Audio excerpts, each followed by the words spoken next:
All right, I'll leave that there. Thank you. Thank you very much. Blake Stephenson. Thank you, Chair. I think there's a consensus on the panel that the framework is comprehensive and that the issue is with implementation. And this committee would like to assess how effective the international treaties are. So with that context, Professor Barnes, what are the challenges in even assessing whether the UK is meeting its obligations?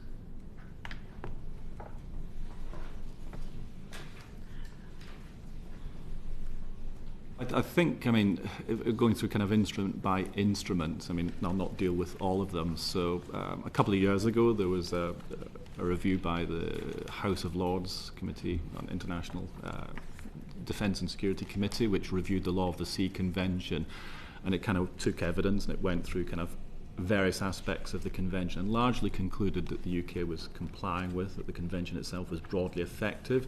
It also acknowledged that it was a kind of creature of its time. We're looking at something which is effectively 40 years old. There are some issues which have not been addressed by the convention, which have arisen since.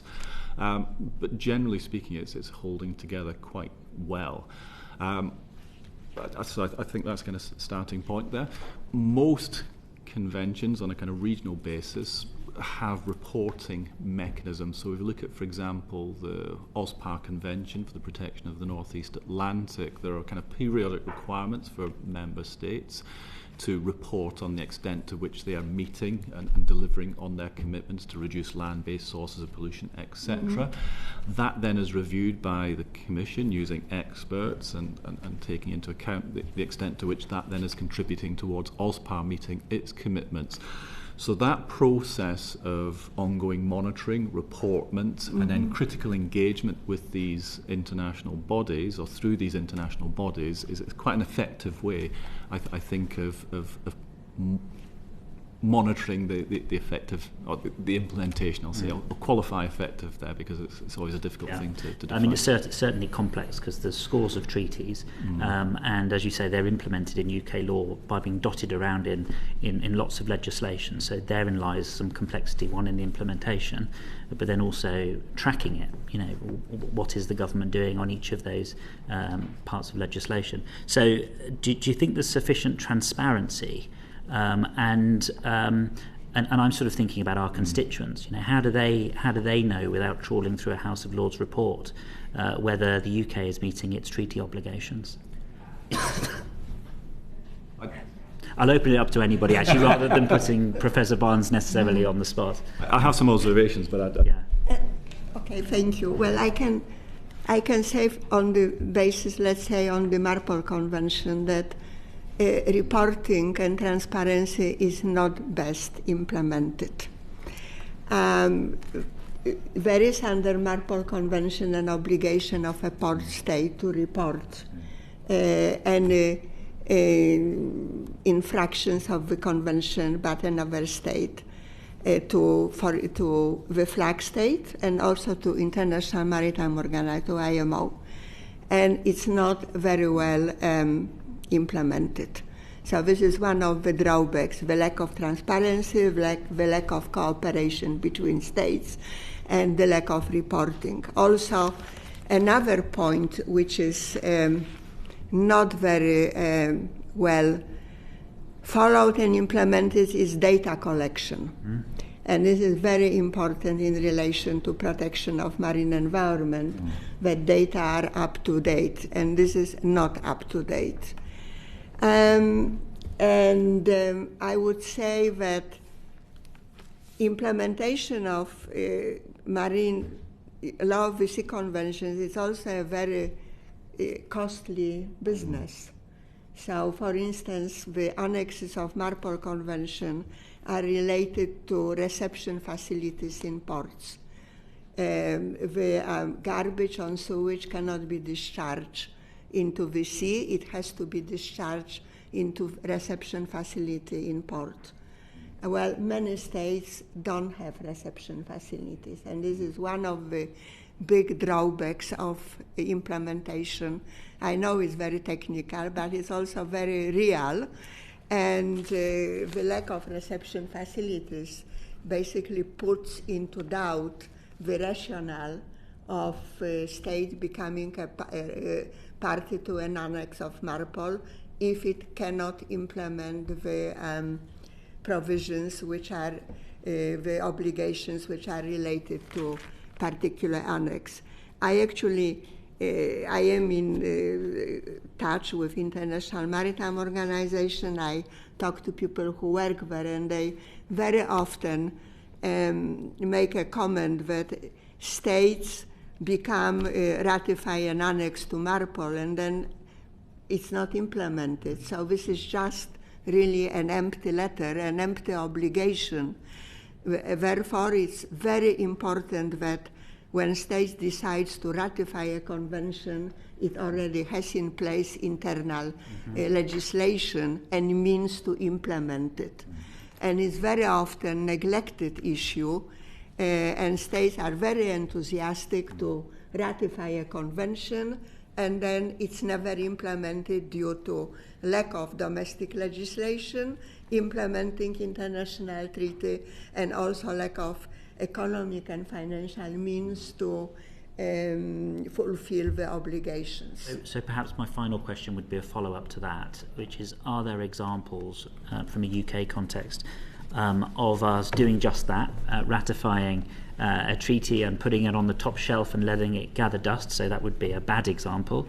And conversely, do we have really good examples of how we've implemented treaties, how we have really good transparent reporting, and we really know that it's been implemented with a high degree of confidence? Anyone?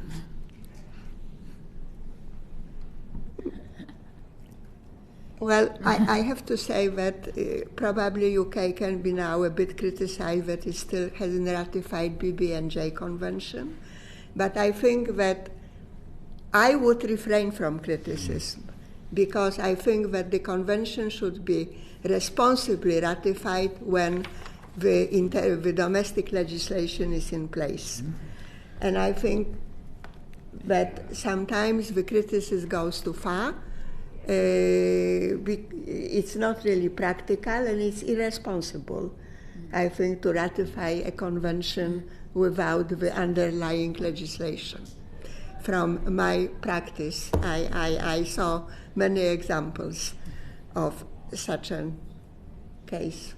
Yeah, I mean, I think we can come back and talk about the BBNJ agreement in a moment, though. I mean, if you look at the Law of the Sea Convention, which is the keystone agreement, I think it's been very well implemented. But that's largely because its provisions are about the allocation of competence and the setting out of general obligations. So I think it's fairly unequivocal that most aspects of that have been implemented as far as it goes.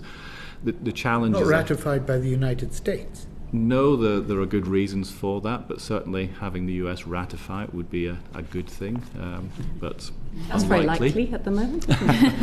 Increasingly so, it seems. So, but then, if we take, for example, an agreement like OSPAR, which is much more technical, which deals with the kind of detail of the kind of day-to-day activities of pollution prevention, it's much more difficult to say the extent to which that's been effectively implemented. And I think that there are kind of two reasons for saying that. So the first one is that we always judge these agreements by fairly abstract standards. And if we go back and say, well, if we didn't have OSPAR, if we didn't have MARPOL, then what would the state of the marine environment be? And I think it would be considerably worse.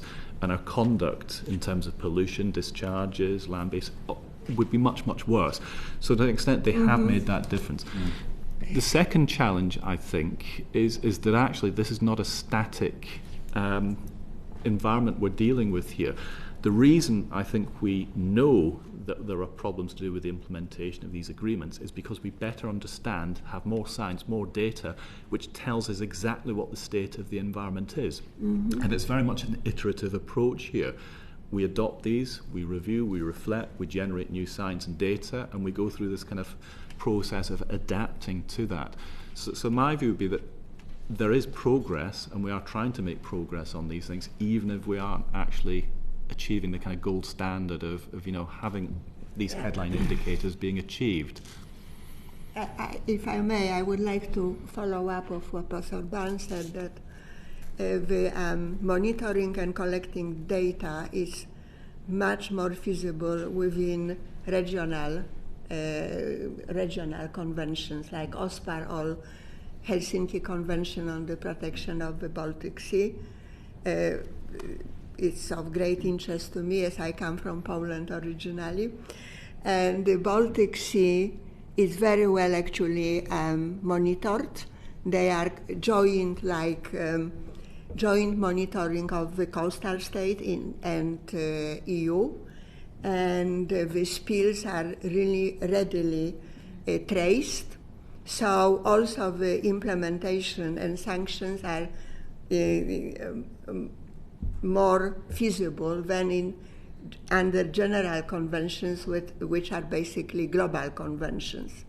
So also like land-based pollution, which is 80% of the pollution of the oceans, is far easier to implement within regional treaty with states which are more or less at the same level of economic development and similar political development and common interest, which is very important, than in global conventions. So OSPAR Helsinki conventions are quite effective in regulation smaller maritime areas than the global convention.